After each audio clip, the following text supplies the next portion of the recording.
立法院3月时，黄国行政院提出来的一个中央政府总预算，甲财委法合议案了后，今仔日民进党团是正式向宪法法庭申请释宪，因分别列出总预算、真恶确定讲，这个体检数也是违反法律明确设定3大原则，也财委法大大缩减中央会当用的财源，定4大理由。民进党团相信讲，大法官会做出违宪的宣告。大罢免、大实现、大成功。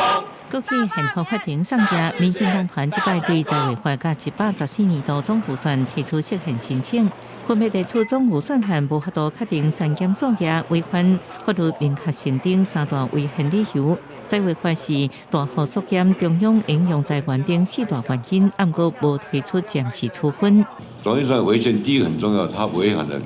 那删减的数额缺少明确性，查法是财政宪法，是准宪法，直接冲击到中央的财政的量能分配，这一点是最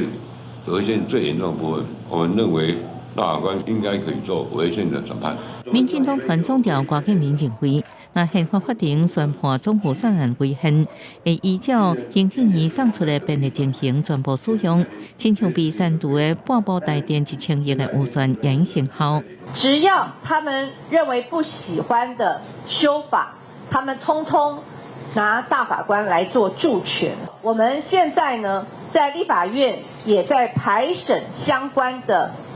冻结的解冻案，结果现在民进党证明真正在挡预算的，果然就是民进党。国民党团批评，民进党团到即马已经对国会职权法案、宪诉法、3百法拢提释宪，即马佫交出2个案件释宪，加做互大法官加入政治纷争，也影响地方财政恢复，无法度进动。行政院进前捌表示，会对总预算案甲财委法研究合法合宪的救济方式，不过还未提出释宪。监察院已经对总预算案申请释宪。公视新闻采访报道。